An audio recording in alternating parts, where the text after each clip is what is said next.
Hello, hello, hello. Welcome back to the Connected Wellness Podcast. I'm Rachel Ann. I'm here with the lovely Marianne, and we are so passionate about wellness.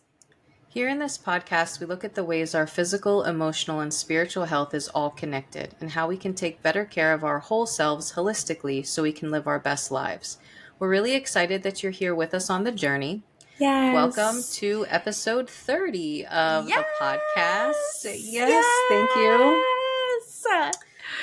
Hope you've been enjoying the ride and, Yeah. getting something out of this. I Mhm. literally get something out of every single episode that we make. So, Yes. Yes. Marianne, shout out to you for volunteering yourself. What's the movie? Volunteer yourself as tribute for the yeah. people. You're hmm like, I'm just gonna put this out here and we're gonna explore. So thank you, Marianne, for your tribute. My absolute pleasure. Yes, to be here for this public coaching session. Yes. Um, we had some interesting conversations last time, right? Mm-hmm. About this idea of why can't I feel like I'm enough, right? No matter what I Yeah. do, I don't feel enough. And I think a lot of people can relate to that. And we had a lot to talk about, and we didn't think that we talked about enough. So we wanted to do a part 2 today Yep. and dive into some more of that. Yeah. Mhm. But before we do, we're going to shout out some wellness wins, right? Yes, yes, let's do it. Do you want to start us off with your wellness win? Sure. So mine is like super silly and super small, but like it's funny because now that we talk about these so often, every once in a while I'm like, that's a wellness win, So that happened, I think last week, and I'm gonna share it because nothing is too small, and to get like better, you got to start somewhere, right? Because this Yeah. is itty bitty, teeny tiny, and kind of ridiculous. So let me tell you, pretty much every time I look in the mirror, there's like a couple white hairs, like, Mm. that really don't want to like lay with the rest. They just like want to stick straight out and be like, look at me, I'm here. And I don't love them. Okay. Like, just, I really don't love them. And so when I see them in the mirror, I tend to pull them out. Mm. I'm fairly certain it's a myth that doesn't make them grow back more or whatever, but it doesn't Mm. matter. I have to see them. I mean, I have to get rid of them when I see them. So last week I was at work and I go to the bathroom. I'm looking in the mirror and I see one, and I was like going, to pick it out like I always do. And I was like, you know what? I'm just not going to pull that out. I'm like, it is what it is. Like, this is who I am. Like, what do I like? It's just a hair. Like, whatever. It is what it is. Yeah. And I let it go. And then I was like, you know what? That's a wellness win. Now, again, Yes. here's why I say it's very itty bitty and you got to start somewhere, because the next day I almost certainly pulled out that hair and probably a couple others, but like, I feel like if I can let it go one time, maybe I can let it go a couple more times. Right. And, Yeah. I thought it was a little bit of progress. It made me smile in the moment. Yes. So Marianne, yeah, that is definitely progress. It is thank you. definitely progress. Remember, you don't just wake up one day and decide that you're never going to do this thing ever again in your life. No, hmm it is a process. It is a journey. And I love that. Embrace your grays, girl. They're I there. mean, it is what it is. Like, I am who I am. I am the age that I am. Like, you know what I mean? So, Yeah. yeah, that's what I'm trying to, like, just be okay with. It is what it is. It doesn't Yeah. make me any less valuable, right? Like Right. we've been talking about here, especially with this topic. So, yeah, I Yeah. am enough with the white hairs that stick straight up from my head. Amen. That's Yes, what you I am are. affirming. Yeah. Yes. I love that affirmation. Yes, Thank you. Marianne. So, tell us about yours.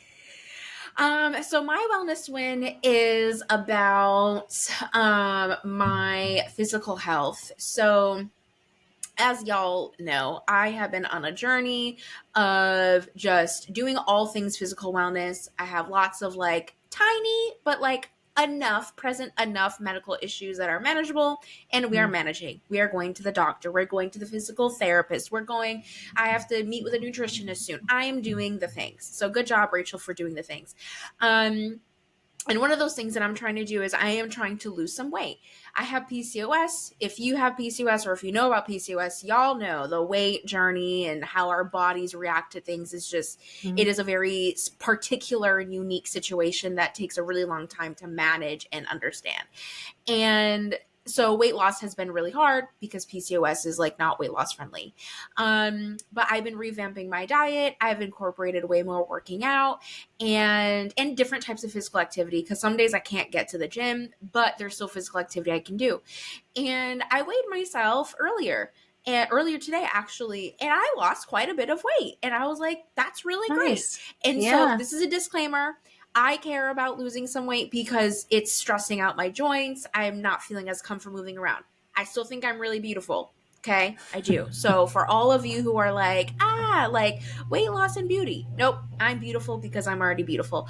The weight loss is literally just for like, I just want to feel more comfortable, and I Mhm. just want Yeah. to I want my joints to not be as stressed out as they are. And so that was a really like fun, like celebratory moment, because it's just getting on the scale just never feels fun, and it's like, Mhm. oh, is my work paying off? Oh, I had a brownie the other day, is that gonna like Yeah. derail me? And so it was a nice motivation boost to be like, oh, the work I'm doing is paying off, like this is real, my body is responding, Yeah. and I can feel optimistic about this. So that's my wellness win. Congratulations. Yeah, positive reinforcement is Thanks. always helpful when we're Mm-hmm. trying to do anything for sure. So yeah, yeah, that's great. And hopefully, Yeah. even more importantly than what the scale says, you'll start to feel better, right? If it's because you're trying to Yes. feel better in your body, then that's hopefully something you'll notice. Yeah. Yeah, I'm feeling hopeful. I'm already starting to feel some difference in just like how I feel and move around. It doesn't feel as difficult as it did before. So I'm already like really happy and excited about that. And I'm hoping that it's a domino effect, that Yeah. it'll spill into other areas that I've been working on. So Great. good job, team. Look at us doing Yeah. wellness stuff. That's awesome. Yeah. All right. So, yeah. Okay. Enough. Uh, Enough. am I enough just the way I am, right? That's kind of the question, or how can I feel like I'm enough? So, Yeah. one of the things I think so many of us have felt this way for so long, like it's like an Mm, undercurrent. I feel like maybe of our whole adult lives, or even before we were adults, like there's just always I should be this, I should be that, I should do more, I should, be whatever. So it's almost like difficult to imagine what it would be like to not feel like that, mm, you know? mm. And to not have this like constant inner critic that's like telling us to be better and do better and whatever. But I was looking into it, and like there's so many benefits of this feeling like you're enough. Like it makes you more Mm, resilient, able to handle like the difficulties that life will inevitably throw at us. Of course, it's going to improve our mental health, our sense of self worth, our self esteem, our confidence, right? It improves your relationships because, like, you're not yeah. always seeking validation from, your relationships because you already feel validated in yourself. And then Mm, I think this is a huge one. Like when I recognize my own worth, like inherent worth and value, I like want to take better care of myself. It's mm, easier to do the things that I need to do to take care of myself when I feel like I'm worth it, when I'm not yeah. constantly questioning, am I good enough? Right? Does that make sense?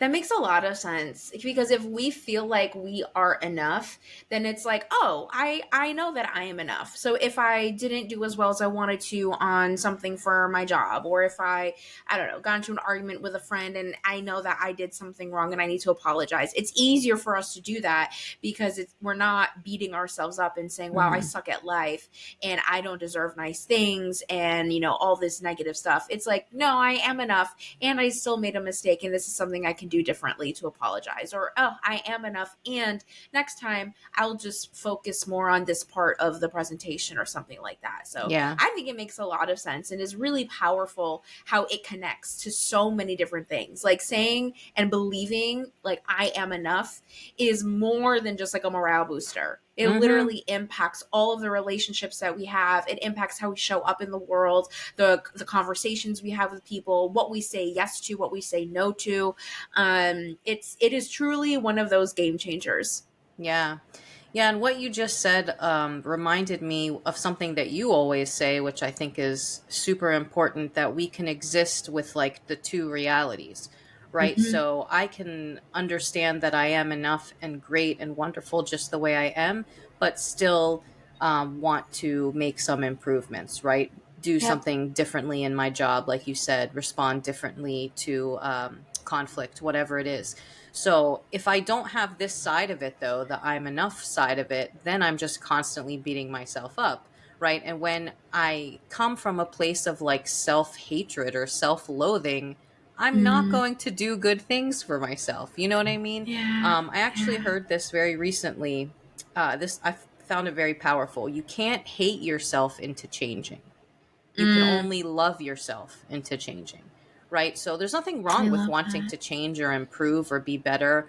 I think we said this last time, but you're not going to be successful of that if you come from a place of self-loathing, right? Yeah. Of this again, where you've probably used the term inner critic before or heard it before. Yeah. So Yeah. if Yeah. like if it just comes from me like yelling at myself and berating myself, that's not going to motivate me to do anything good. Yeah. Yeah. There's this saying. I read this in a book. What's the book called? I think the book is called Begin Again. I'll link it down below. And the author says that we don't bully ourselves to where we want to be. We don't bully ourselves to progress or improvement, just like you were saying. Mm-hmm. We love and encourage ourselves to get to that place. And I think it says something if you are a person who receives bullying or receives inner critic, and that is a motivating factor, that says something about perhaps a history of trauma that you may have or your belief about yourself. Because for some people, they receive hurtful messages from people and that's motivation. And they literally complete that task or that thing Mm-hmm. because of, what is it?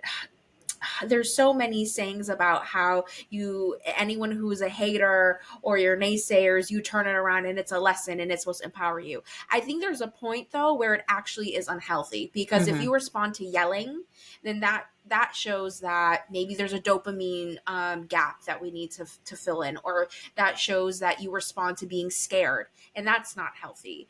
So I just invite people to think about that as well, because I can think, being Egyptian, being children of immigrants, being people that exist in the world, there's a lot of fear that we have to deal with and a lot of pressure that we have to deal with, and we can respond to that in a healthy way. But Mm-hmm. sometimes we respond to it and we're like, oh, this is going to be my primary motivator, thinking that it's healthy because we're taking the fear and we're moving into motivation. Right. There, it gets to be a point though where it's actually not healthy. That should not be the thing that motivates you. You should still deal with it, but that should not be the primary motivator.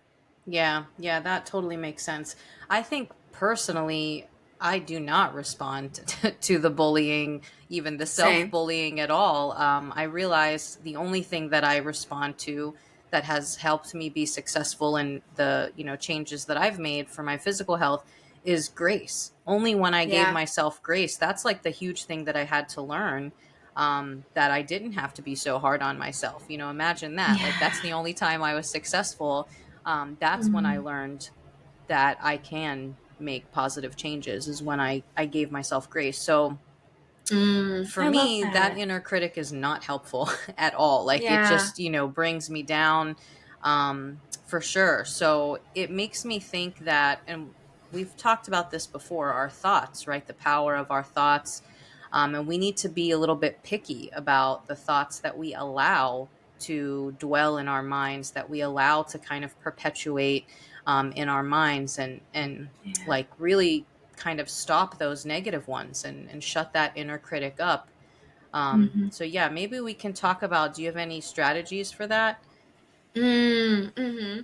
A few things come to my mind. One is thinking about how God would talk to us in this situation.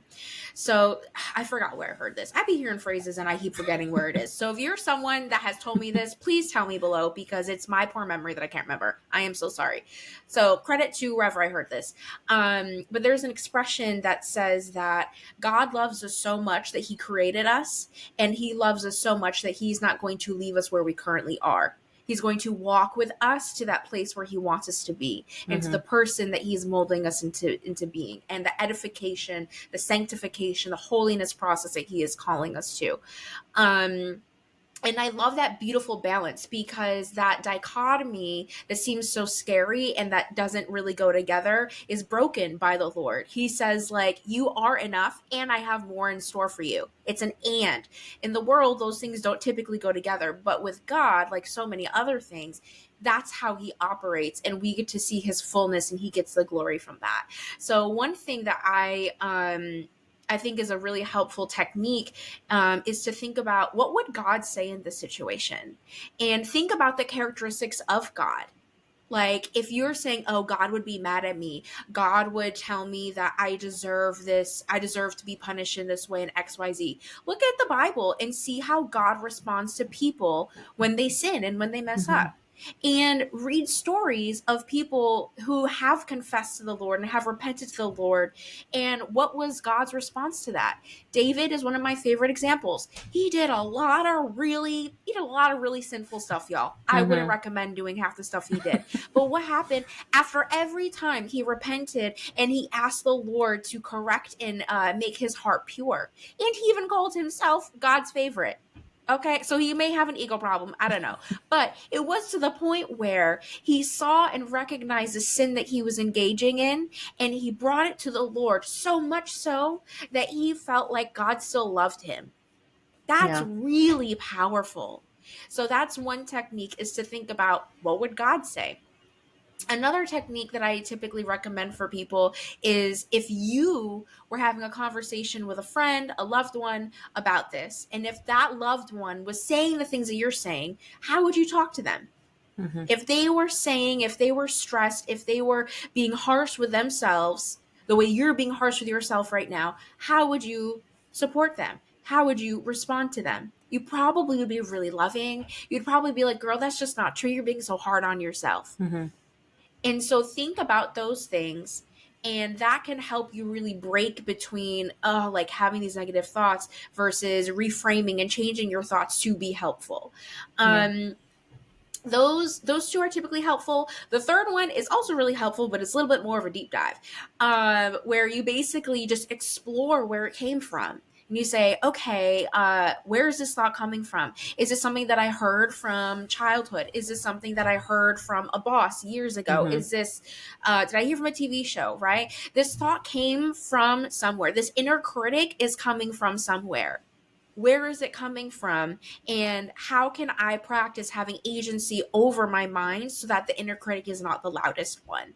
Yeah. So analyzing the history of it and the root of it can be really helpful, and that can also help to dismantle it and take away its power. Yeah. Yeah, two things I want to respond to that. The first thing is when you said like how God, basically says like, yes, you may be messed up, but I love you. You know what I mean? Yes, you are enough, but let's fix whatever problem this is.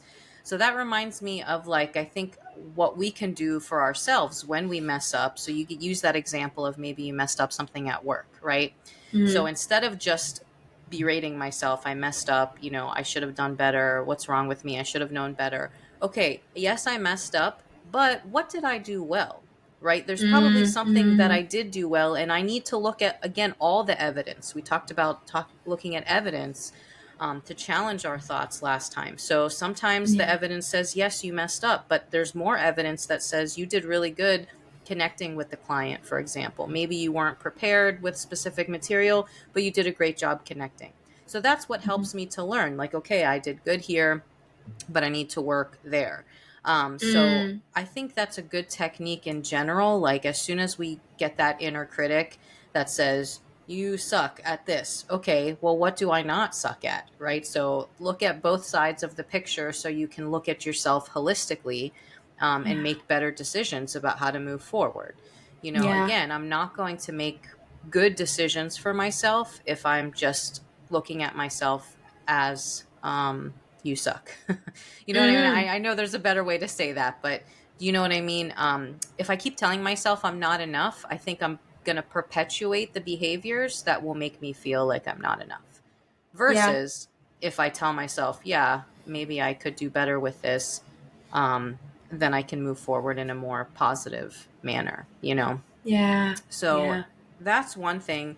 And then when you said, where does the inner critic come from? It maybe was Mm. learned, at some point in the past. So I'm wondering, I feel like, is it just some personalities that are more prone to perfectionism? Do you think that's true? Or does it Mm. always kind of come from somewhere deep in the past that we need to unearth? Or is it just like some people are more likely to be hard on themselves? Marianne, you're asking the classic nature versus Yeah. nurture question, which is stumping all of the scientific community. So, short answer, what I have found to be the answer is that it's usually a combination of both. Some Hmm. people, it's straight up genetics, like that's the chemistry of their brain, that's like what's going on. For some people, it's how they were raised, their childhood, their immediate context, who was present, who was not present, how were they treated in different contexts as a child, things like that. For most people, research is finding it is a combination Hmm. of both. And what can happen is, let's say your genetic disposition lends one way, but you are in a family context that is really filled with grace and love. And it's okay if you fail. We're in this together, things like Hmm. that. That can actually alter your genetics.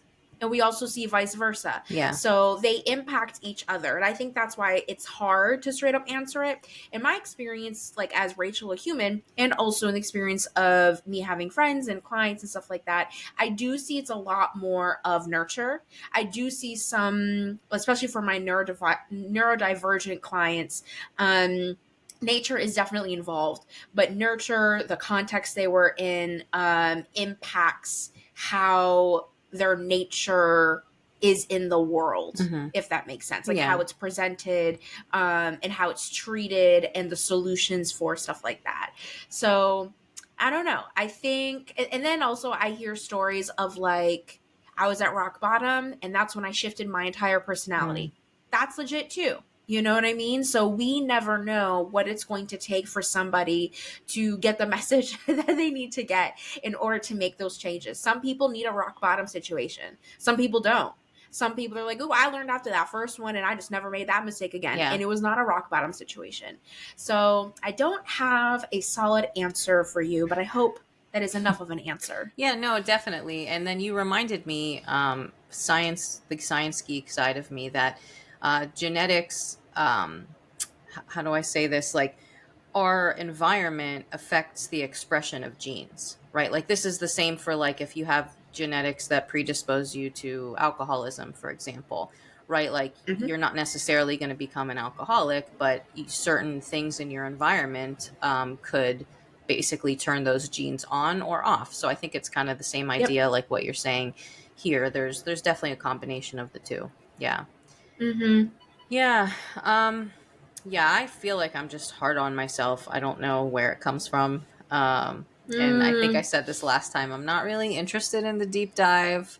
I don't really want to talk about my childhood. I know, like, that's like probably not something to tell a former therapist, but it's like, I don't know. Like, I I feel can like, you know what it is? It's understand. probably my impatience, right? Like, that's such a long Mm. process, you know what I mean? And to like go through and unpack and everything. And no, I just like want to fix it now, right? Which I know is not probably not going to work out in the long run, but I think that's my hesitation.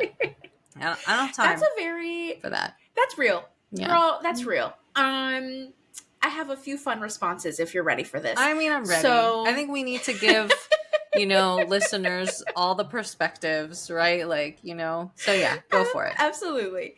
Absolutely. Okay. So one thing that comes to mind is, you may not have time for it now. There may be a situation where it's going to force you to deal with it. Fair. I'm not saying that's definitely going to happen. Fair. I'm not saying it's never not going to happen. I'm just saying that's a thing. And that's not because you, Marianne, that's because you're a human. Sure. So for all people tuning in, if your body needs you to do something, if your mind needs you to pay attention to something and you're not paying attention to it, it will change everything until you get the message. And it's usually at the most inconvenient time that it does that. Mm-hmm. That's one very unfun but thing to be thinking about. Another not fun but thing to be thinking about, and a little bit of a spoiler alert about how things like therapy and coaching typically works. So you typically, when you start therapy or any type of like personal development healing journey, you'll receive some tools that you can begin to utilize right away. And you will notice and start to feel better right away. One, because you're literally talking to somebody. So you are releasing all of the tension that exists inside of you. Mm-hmm. So you're already going to feel relieved just because you're talking about it more. Talking to friends is helpful. Talking to your partners is helpful. But talking to a professional tends to be more helpful because there's a type of validation, there's a type of language that we are trained to use that love your friends, love your partner, but they're not trained to use it. And they're not supposed to, right? It's different. So you're going to feel relief just from that. You're also going to feel relief because you usually get tools to implement right away to deal with the action and the behavior. And when you start to use those tools, you start to feel relief because you're like, wow, this is working. I am utilizing a really great coping mechanism for every time I have a negative thought.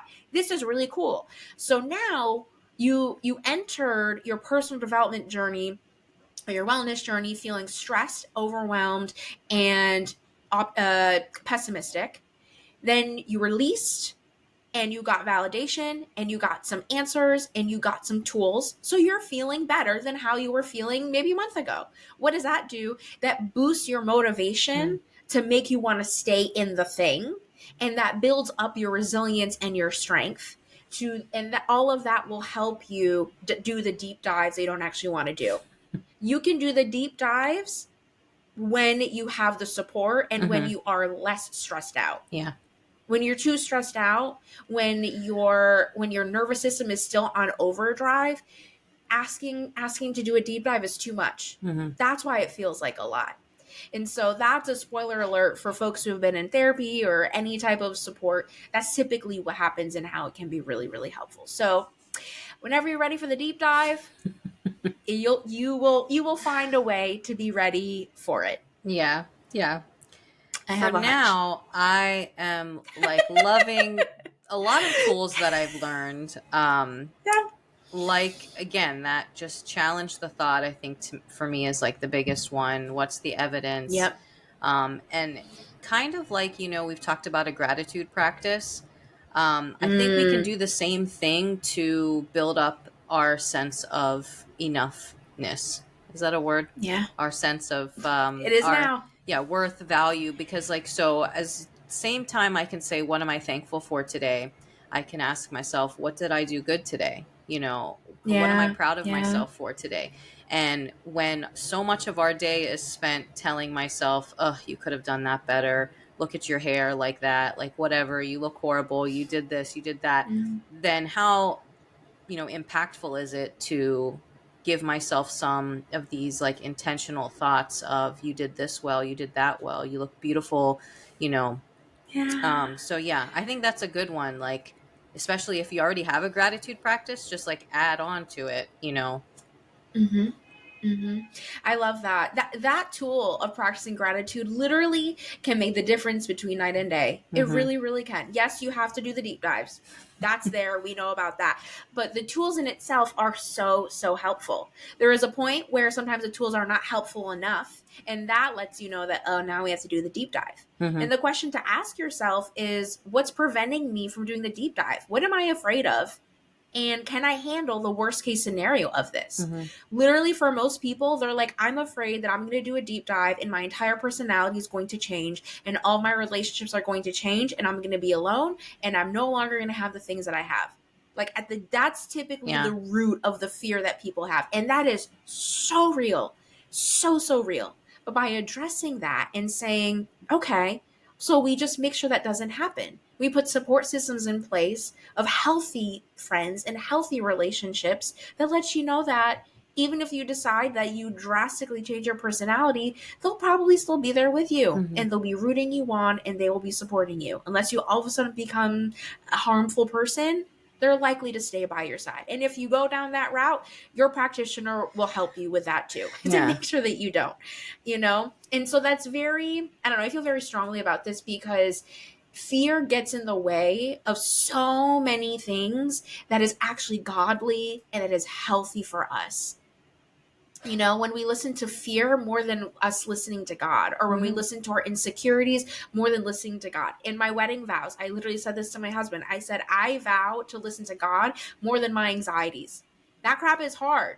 But I know that that's in alignment with the life that the Lord has in store for Mm-hmm. us. Mm-hmm. Not for me to continue to be super anxious, but for me to listen to the Lord and enjoy my life. Still deal with anxiety here and there, but God's voice is typically louder than that. And Mm-hmm. so the fear is real, but it doesn't have to be bigger than the plans that the Lord has in store for you. Yeah. And if you don't listen, God will just force you to listen.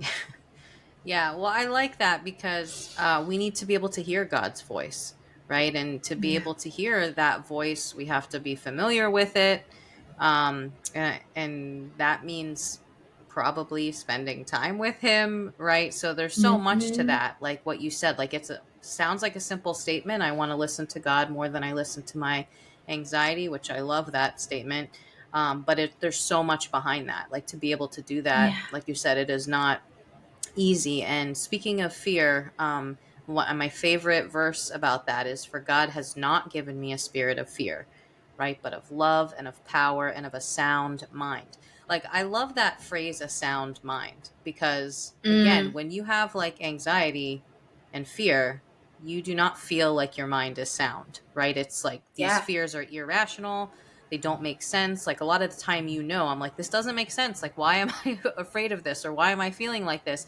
But if keep reminding yourself, this is not what God wanted for me, right? God did not give Yeah. me this spirit of fear, but love and power and a sound mind. And the Holy Spirit can really work, if you just Mm. let Him work and clear your mind and fill your mind with what He wants to fill it with, as opposed to what we let kind of fester, in there. So Mm-hmm. I feel like Mm. we talked Mm. about decluttering for the new year. Like, this is making me think I need to like declutter my mind, get rid of those Mm. thoughts that are not beneficial to me and replace them with good thoughts, with godly thoughts, with things that will actually build me up. Yeah. Yeah, I support that, girl. Let's declutter our minds. That is amazing. As you were talking, something came to my mind, and I don't know if it came to my mind because I recently did a blog post on this. Shameless plug. I'll post it down below. Or if it's just on my mind because I'm Rachel and things just swim around my brain. But I think there's a moment that many people have, or moments that many of us as Christians have that we may not want to admit, where talking to God is actually just really hard. Whether it's opening the Bible is difficult, prayer is hard to do, going to church is hard, engaging it with our Christian community, being vulnerable with our Christian community. It just can be really hard. And I want to speak to that for a second because that's real. And God knows that. God is not mad at you for Hmm. having a hard time talking to Him. He probably knows why, and He probably wants to talk to you about it. But there's moments where it's just hard to believe that prayer actually works. And it's hard to believe that parts of the Bible are true because the Bible's kind of wild, y'all. There's the great parts of it, like God loves you, like He has so many great things in store for you and all of that. And then there's other parts that's like, wow, that's terrifying. I don't want to deal with that. So it's legit. And God knows that because we're humans. So how is our human mind supposed to fully understand the mystery of God? Spoiler alert, it's not going to. Hmm. Sorry. So, and the Lord knows that. And so, in the moments where we feel like it's hard to talk to God, that's why we have our community to be like, hey, y'all, I haven't been praying. Can you be praying for me that I want to pray? And being honest with yourself. Instead of saying, no, I must go to God and giving God a fake prayer that's just going to leave you to be super annoyed, you could be honest with yourself and saying, why is it hard for me to connect to God? For me personally, when I'm having moments of feeling low or depressed, it's usually because I haven't been spending time with God. And if I feel depressed, then I don't want to spend time with Yeah. God. It's like a cyclical thing. And Mm-hmm. that's how it is for a lot of people if they deal with anxiety or other types of things. So building that self-awareness and that radar is really helpful, because then you can prevent yourself from getting to those points. And then if you find that you are at that point, you can reach out to community for support. Mm-hmm. And you can also start off small. Maybe it's like, I'm not going to read the Bible, but I'll look at the verse of the day today from the Bible app. I'll listen to a worship song on my way to work. Sometimes it's in those small moments that can really build back to Mm-hmm. those bigger moments with the Lord too. So for people in that place, I hope that you find ways to stay encouraged in that season that you're in, of maybe just having a hard time connecting with God. Yeah. Lots of people in the Bible had a hard time connecting with God. You are not the first, you're Mm-hmm. not the last, and God does not love you any less because you're having a harder time connecting with him. Yeah. The first person who came to my mind, I don't know why, is Jonah, who ran away from God. Because that's like not just Yeah. like he, wasn't connecting with him. He was just like trying to run away from him. And what did God do? He saved him. He went after him Yeah. and saved him. Yeah, but I think, you know, what you're saying is, we literally, if we can't pray, if we could just pray one teeny tiny prayer, which is like, Lord, help me pray, right? Or Jesus, help me to feel your presence. Like, just something super tiny. Yeah. I'm struggling right now. I know that you're not going to leave me, like, help to Yeah. feel your presence. Like, I think that's it. And that prayer is the most honest prayer in the moment. And I think that's all God wants from us, is our Yeah. true selves, to show him our true selves. And that's how we connect with him. So yeah, it can be hard, but if there's just a tiny, tiny little reaching out that you can do, I think God reaches out so much further, to get to us in that state. Yeah. Even if it's just a tiny mustard seed, Yeah. right? Like the word says, he can do so much with a mustard seed. If you're like, God help, God can do Mm-hmm. something with that. Yeah. There is nothing that's too big or too small for our God. I feel like running. That's just how much he loves us. He leaves a 99 to go after the Mm-hmm. one. That's the God that we serve and that we love, and that's our heavenly Father. Yeah. That's important to remember. So I think that is a good reminder too for this particular topic. So if you are struggling with feeling like you're not enough, you're not worthy where you are, and you don't know kind of how to start overcoming that, that's your one sentence prayer. Lord, help me to feel like I'm enough. Help me to see myself through your eyes. Right? Like, imagine Yeah. if we could see ourselves the way that God sees us. I can't even Mm. imagine, Yeah. with that amount of love, and that Mm-hmm. fearfully and wonderfully made, right? His masterpiece, like the epitome of his creation, right? All of the amazing things that he made on this earth, and then he makes us in his image, like this Yeah. near perfect creation. We're not perfect, but this, he made us very, very deliberately. And so I can't imagine seeing myself from his eyes. So if we can just ask for a Mm. tiny bit of that, what a powerful prayer. And he won't, I Mm. think, let us down, when we ask Yeah. for that, for comfort, for the feeling of his love and his presence, when we're feeling like this. Yeah. Yeah, absolutely. God looked at the earth and decided that it needed you. Mm-hmm. So he put you on earth. He created really cute puppies that make me smile. He created really pretty flowers that make me smile. And he also was like, the world needs a Rachel, a Marianne, a you. Mm-hmm. And God does not feel forced to do anything besides what he wants to do. So that can also be a helpful reminder in moments where we don't feel like we're enough. Mm-hmm. I think we talked about this last time, but in case we didn't, we'll talk about it now for 2 seconds. What does the Bible say about you? What does it say about you being a Christian? And how can you embody that? Mm-hmm. And also, what makes it hard for you to believe that? And then talking to somebody about why it's hard for you to believe Mm-hmm. that. There's usually some lies that the enemy has tricked us into believing that we need to break down. Yeah. There's a lot of agency that the Lord gives us as believers, and a lot of the times we think that no, we can't step into that agency. Oh no, we just need to be humble. No, we have power. Yes, you can be humble and you can have power at the same Mm-hmm. time. God gave us agency over us, over our bodies, over what we do and think and feel. Yeah. And so let's use that, especially to honor him And part of honoring him is honoring his creation. Spoiler alert, we're a part of his creation. Me, You know, you yeah. see there's a pattern Mm-hmm. here. Yeah, I think when you said the lies that we are fed, I think oh yeah, I lost it, but I got it again. So I think one of the biggest ones is that we need to earn God's love. Like when we read about all these Mm, verses about God's love, that's what sometimes we do. Yeah, well, I'm not good enough to get that love. You know what I mean? That's for the good people, mm, right? That's for the people who do mm, what God tells them to do, and I'm not doing that. So I think that's a big one. Like we do not need to earn God's love. We couldn't if we tried, right? So mm. that's a big reminder for me. Like we are loved as we are. Like I could be worse than David. You brought up David. I could do everything David did and 100 times worse, and God's not going to love me any less. So it's not Yep. about earning it. It's just there. It's always there. It's a matter of receiving it, and really internalizing it. Because again, I think that's a big problem here. If I really like felt God's love for me, why should I have any doubts about my worth? Like Yeah. God doesn't Yeah. love worthless things. He doesn't love things that Yeah. have no value. He didn't die for Yeah. something that has no value. So yeah, it's Yeah. super powerful. I mean, it's like simple to say these sentences, but the to actually like understand them is a whole other level. Like it's I don't know. Yeah, I think Yeah. it's a lifelong journey.